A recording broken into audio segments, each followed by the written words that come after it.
Welcome everyone to our 2021 AGM. I'm so glad to see that so many of you registered for this meeting. Here is our agenda. I will review the last year and present the slate that the executive has put forward. Then you will hear from Andrew, Paul, and Colin. We will have a live vote on 3 resolutions, and finally we have some videos from our newest members to share with you. The last time we met in person was in Malta. Our last AGM in person was in India. Today it is very different, a challenging time for our network and for the world. I miss seeing you and being with you face to face. But our organization has done well, even without these long established traditions. We've been able to involve many new lawyers, and we are in a strong place for the future. This is due to 2 factors. First, the legal credentials of our member firms. This is the bedrock of ally law. And secondly, the culture of our firms. As a group, we are entrepreneurs. We are flexible. We are agile, and we adapt to changing circumstances. My biggest priority as a president has been member engagement. We need new people involved with ally law. We need to engage younger lawyers and get their fresh perspective. We started the Young Leaders Development Program and have had 2 groups participate so far. The goal is for the attendees to get to know each other, learn some virtual networking skills, and begin the process that leads to trust and friendship. And the program is working. We have met many new lawyers that are now active with ally law. We have made a special effort to recognize these future leaders. And I'm pleased to report that this is a more diverse group than our current delegates, and we need to continue this effort into the future. If your firm hasn't participated because you have your own marketing and training program, you are missing a critical point. This is about relationship building between firms, and we all need to support this. The program is working. We see signs of relationships being formed, and we have reports of work beginning to flow between the young leaders attendees. Last year, some younger women lawyers asked ally law to organize sessions where they could discuss how to best balance their careers and their lives. We organized sessions that have been very well attended, and Paul will tell you more about this. The Super Conference last fall had 12 sessions, and more than 500 attended. For many, it was their first ally law event. This is a fantastic success. We also have some new effort between a group of firms in South America and Mexico. It's called Ally Latinx, and Paul will tell you more about this in his presentation. This effort has moved ahead in part because of our excellent new firms in South America. We were not sure that we could continue to grow ally law in the pandemic, but we have. I am happy to introduce our 3 new firms from Chile, Colombia, and Peru, and our newest European member from Romania. Soon you will have an opportunity to learn more about each of these firms, and we look forward to meeting each of you soon, we hope, in person. In spite of the pandemic, we have a good year for referral income. 2020 income levels are at least $6.7 million, a 12% increase over prior year.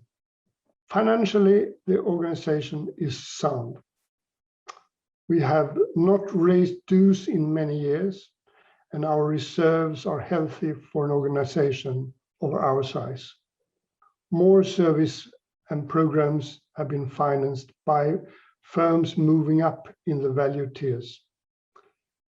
Most importantly, we have been flexible with firms who have been hurt by the pandemic. We have offered reduced fees for firms that were otherwise excellent members. We have waived fees for participation in some activities. Our treasurer will give you more details in his presentation. The 2021-2022 slate has been proposed. Paul has been closely involved for several years. He chaired the pilot project where we rebranded to Ali Law. He has been very active in recruiting and meeting with newer firms to help them integrate into the network. He is now leading a special task force on branch offices in the US. He has co-chaired the marketing committee and has led several new business proposals. Paul will be an excellent president. And I'm very pleased that Ramesh has agreed to serve as first vice president. In our structure, that means that he would typically stand for president in 2 years. Ramesh's firm has been members since 2012. He formed his firm after 10 years with a national firm and then several years as general counsel with a large multinational active with airports, roads, power, coal, retail, and hospitality. As you know, this is my last meeting as your president, and I want to tell you how grateful I am of all the support you have provided.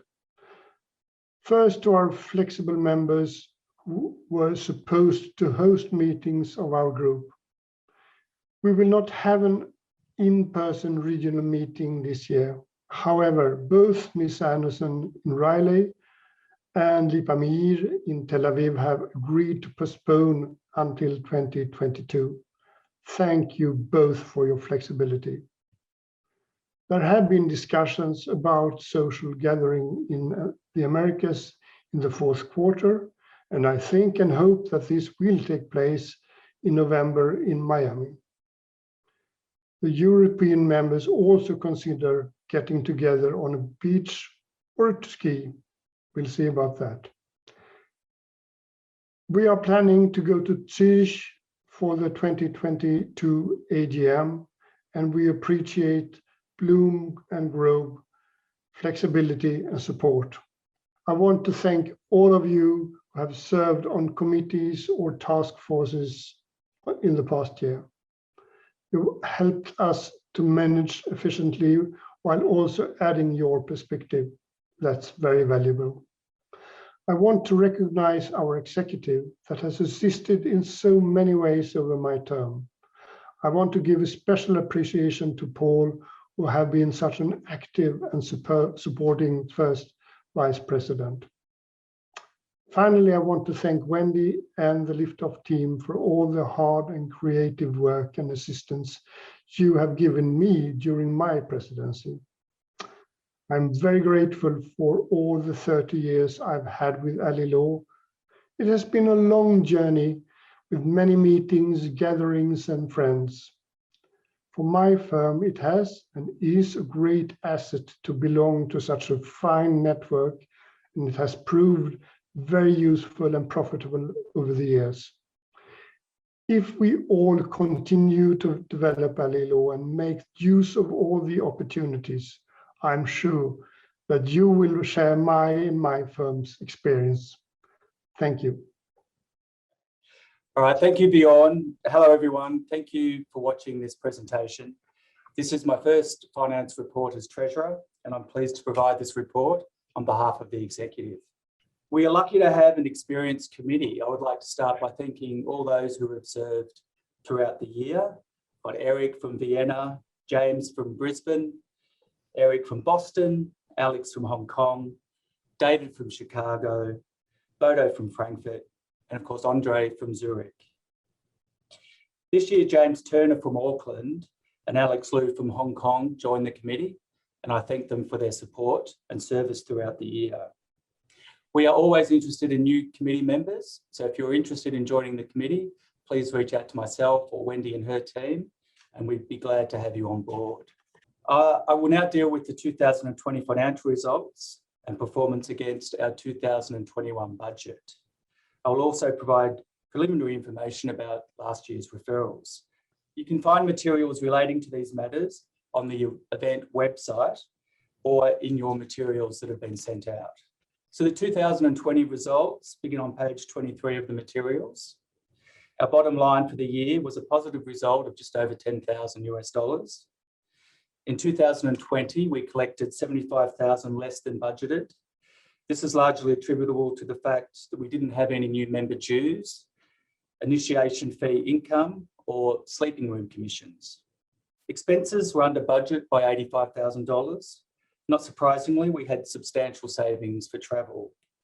We did, however, choose to take on new unplanned activities to support visibility with members and prospects. Several of these projects targeted member lawyers who had no prior involvement with ally law. So we incurred just over $54,000 for the super conference. Regional meeting expenses are normally covered by seminar registration fees paid by members. However, this year we did not charge members to attend the November conference. We had over 500 registrations and 50% had never attended an ally law event. We incurred $36,000 for an expanded version of the Young Leaders Development Program. We had more participants than planned and paid a larger part of the registration fees. We incurred just over $18,000 for a new website, member portal, and the COVID blog. None of these expenses were originally budgeted for. We also incurred $9,000 for specialised social media services to help support and expand our market position. So there's a number of budget variances worth noting. These include just over $19,000 for our contract with Cvent. This is the event software company that supplies online registration and the on-site meeting apps for our events. This expense is normally offset by meeting registration fees, but not last year. And unfortunately, it was a fixed-term contract that we couldn't cancel. We incurred $10,000 more in debt. Our Chilean member and our Luxembourg member resigned, and Liga Spiritus and Dynasty asked for a reduction in fees. We also had $9,000 in lost event deposits when the 2020 in-person meetings were cancelled. We ended the year with very minimal amounts owed to ally law.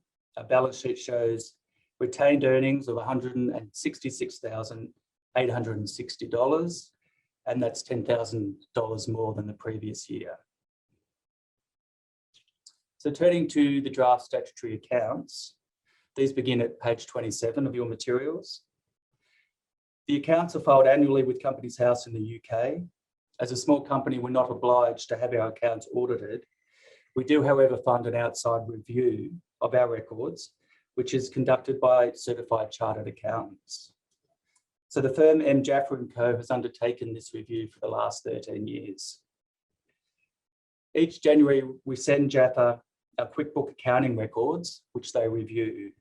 They pull a sample of transactions to inspect, to check that full documentation is available to substantiate each entry, that items are coded appropriately for the income statement, and that calculations have been done properly on the balance sheet. Pleasingly, Jaffa requested no adjustments to the accounts. There were no large variances. We will vote to approve the accounts later on. Turning to the 2021 budget and dues, you can find these on page 38 of your materials. We project about $21,000 more in income. This is due to increases in the value tier payments for members, whose rolling 3-year average has pushed them into a higher tier. We have not budgeted any income for new members or any sleeping room commissions. Expenses include $75,000 for meetings. This is for speaker fees and a new virtual events platform. We do not anticipate charging members to attend the AGM or a regional virtual conference to be held later this year. Modest amounts are budgeted for travel. We are anticipating significantly less expenditure on the websites and blogs, as we will largely be in maintenance mode. We are predicting less bad debt. We will spend more on marketing around social media, another class for young leaders, and a new resource to support a regional marketing effort in Spanish and Portuguese for our Latin American members. The 2021 lift-off contract and work plan was signed in December, and the fixed fee is the same as last year. Other expense categories are similar to the amount spent in 2020. The budget gives us a position year-end balance of just over $5,000. So the March 2021 financials. These begin at page 41 of the materials. The income statement shows a net positive result of $562,692, slightly less than originally budgeted. The variance is due to upfront AGM costs. No new revenue was generated in March 2021. There are some notable expenses, which include almost $30,000 for the Young Leaders program, $6,800 for admin control, which is our board software program, just over $4,000 relating to the winding down of our in-person meeting software contract, just over $3,000 for telecom, bank fees, and website maintenance, and $1,700 in legal fees paid to Blom and Grob for help with the Sheraton Hotel deposit. Two firms will pay the second instalment of their 2021 dues before the AGM. This amount totals just over $12,000. We're collecting some outstanding invoices in connection with the Young Leaders program, totaling around $6,000. So turning to the referral income for last year. We had a very good year. 2020 referral income was in US dollars, $6,688,605. That's a 12% increase over 2019 and a 35% increase since 2018. You'll see in your materials a variety of charts and graphs. Please review your own reported referrals and let Wendy and her team know if you have any questions or amendments. Thank you for listening to the finance report. Over to you, Paul. Thanks, Andrew, and good afternoon, everybody. I want to go ahead and update everyone on the developments since our AGM last year. While we've not had conferences with client attendees since our 2019 AGM, we have continued to work on joint pitches and are happy to have 7 clients speaking at the AGM. In connection with our joint pitches, I want to at least talk about one that I've had the opportunity to help out a little bit with, and that is with Carrier. We've had a unique opportunity that Edwin Coe brought to us. They have a fantastic relationship with Carrier, and in talking with Carrier's counsel, discovered that they were looking for a more efficient way of handling some of the leasing work that they had at their numerous centers across Europe.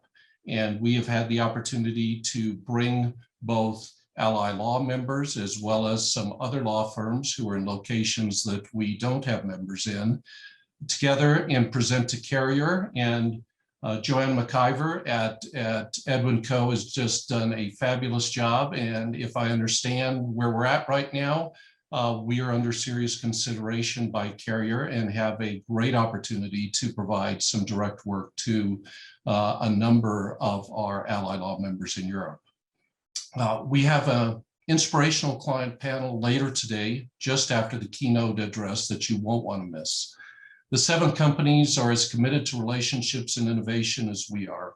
I urge you not to miss it, and you may want to get some of your younger lawyers in that session.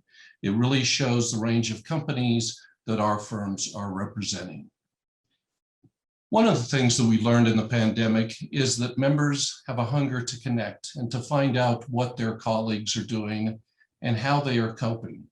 We've really expanded the range of topics in which members can connect, including diversity and inclusion, marketing in a pandemic, office reopenings, health law, international law, cannabis, and cross-border workouts.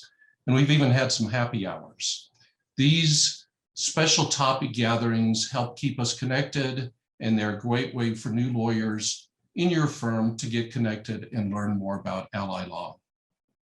We've had excellent participation in new monthly Zoom meetup called Women in the Law. We've had about 10 sessions.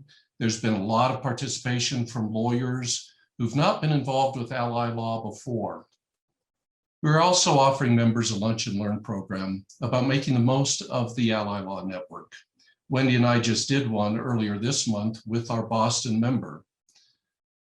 Firms typically invite all of their lawyers. We present and then have a Q&A afterwards. If you'd like to set one of these up for your firm, just let our central office know. Wendy provides some great insights on how to make your membership even more successful. With some great major firms, really talented firms joining ally law from Latin America, we have launched our new Latinx initiative. And I wanted to tell you a little bit about it. This is a project that unifies how we present the credentials from our firms in Mexico, Central and South America, both inside the network and externally with clients. If you have clients active in South America, I would urge you to sign up for Latinx blog to get to know these firms and get some context within these firms. They're also meeting monthly to talk about current developments with other members. Let us know if you want to participate that, and we can plug you into that initiative. We've also continued our one blog, Global Matters, but given the pandemic, we have also added a second blog to that, COVID Alley. These are updated multiple times each week, and you can subscribe by visiting the Ally Law website, and there's some great content in there. If you've been active on social media, you've noticed that we're approaching this a little bit differently these days. It's critical that we maintain our level of visibility with our members, with prospective members, with clients, in a time where much of this has to be now online. We have significantly increased the quality and volume of our social media presence, with the impact being more followers both inside and outside of ally law. This helps us with recruiting and in driving knowledge about the credentials of our members across the network.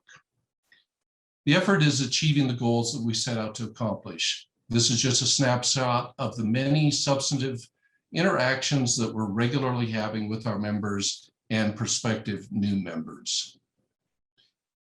We've also continued to upgrade the online referral reporting site.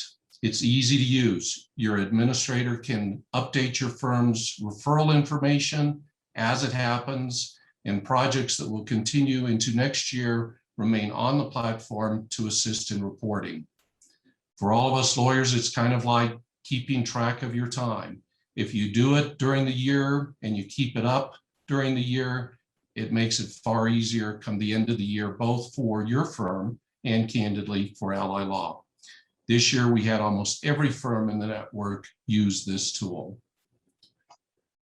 We redid the website last year, and one of the areas we focus on is demonstrating the excellent credentials of our members.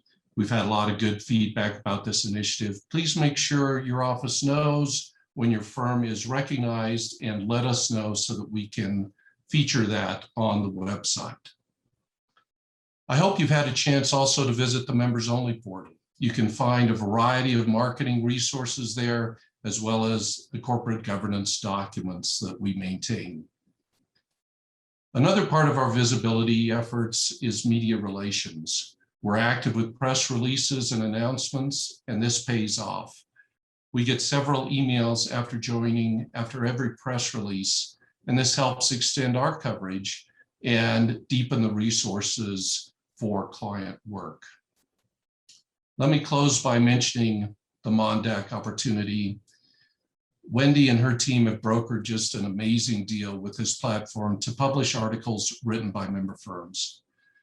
There's no charge for your firm to appear on Mondek, and I can tell you this platform is very effective, both in keeping your firm known to its clients and in generating new business leads. Having your own presence on Mondek can be expensive. I know our Chinese member does a lot with Mondek, and I know they keep track of who's reading those articles and follow up with business opportunities with those followers on Mondek. I hope your firm will participate in this initiative. Please contact Wendy and the team to get set up to get published on Mondek. Before I turn this back over to, I think I'm going back to Colin, but I did want to just say a couple of words personally. This has been a difficult last year, and I would be remiss if I did not recognize the leadership that Bjorn has provided here over the last 2 years in what has been really untoward circumstances, both globally and personally. Bjorn has been the epitome of a leader with grace and leadership that has really provided us with tremendous opportunities. And as you've learned, one of our best years ever for Ally Law. I also wanted to recognize Wendy and the Liftoff team. The reality is when COVID hit, we were forced to pivot almost immediately to an online platform that allowed us to not only communicate, but to continue the relationships that we have. Liftoff did this seamlessly, and we were able to not only keep from having expenses forfeited associated with the reservations that we had for our in-person meetings, but we were able to keep in touch, continue the friendships, continue the relationships, and have such a great year. And what 2020 really showed us was that we have an amazing network, a network that demonstrated that we have enduring relationships and enduring friendships that drove business throughout the network this year. But we also have to recognize that the success that we had was not necessarily shared equally by all of the network. And I will tell you, as we move forward over the next couple of years, I remain committed to making sure that we explore all opportunities and different ways of driving business opportunities to firms throughout the network. Part of our success obviously is due to the next individual who's going to be presenting, and that is Colin, and the expansion that we did. We added some amazing firms, and the talent and the skill set associated with the firms that we added has demonstrated that we have now reached the point to where we attract top-tier firms to what has become a top-tier network. As we look to the end of this year and into 2022, we certainly recognize that it is our relationships that matter. It is our relationships that drive the business to all of our firms. And we will continue to work to ensure that we are having opportunities to get together with each other virtually, to communicate with each other, to learn from each other. I look forward to celebrating what I anticipate will be a fabulous 2021 year in person at the AGM in Zurich, Switzerland, celebrating not only what we've done over this past year, but what this network and the individuals in this network have accomplished over the past 30 years. I will now turn this over to Colin. Ladies and gentlemen, 2020, as we all know, presented challenges in growing the network. At the last AGM where I spoke, the city blitz and everything was in order. We were hopeful to gain our membership up to 100 firms. COVID-19, the pandemic, air traffic ceased, and we've not been able to go around our business the normal way. However, we have had some success. We've been able to set up Zoom interviews with candidates in Colombia, Chile, Peru, and after much discussion and completing the due diligence process, we have on board 3 excellent new members. Thank you to those committee members in South America who helped us in the selection process. I know we have these delegates here at our virtual AGM. We are growing in South America, and we hope to have a very strong presence there. Additionally, last October, we filled the long vacant position in Romania. And again, I'd like to thank our fellow committee members for their hard work. We have a new firm for Romania on board. We are continuing our recruitment efforts. In particular, we're looking in Europe, Middle East and Africa. This includes Egypt, Ireland, Luxembourg, Norway, Russia, South Africa, and Turkey. In the Americas, we're looking at Ecuador, Panama, and in the US, we're looking at Minnesota or Wisconsin, Tennessee, or Kentucky. In Asia Pacific, we have targets in Indonesia, Laos, and Cambodia. However, I need your help. If you have good contacts in those jurisdictions, please let me know and members of our committee know. Obviously, we worldwide, with COVID vaccinations on the increase, we hope air travel will pick up, and then we can all meet face to face in person, and we can embark upon our recruitment to expand our network to hit 100 members, hopefully before next year's AGM. Finally, moving forward, I thank you all, in particular my committee members and all our firms in supporting our efforts. My last word, of course, goes to Wendy and her team, who are always the bedrock of our work. Ladies and gentlemen, enjoy the virtual conference. You have my details, you have my email, you have my phone number. Call me if you have any ideas and if you want to assist in our recruitment efforts. Thank you very much.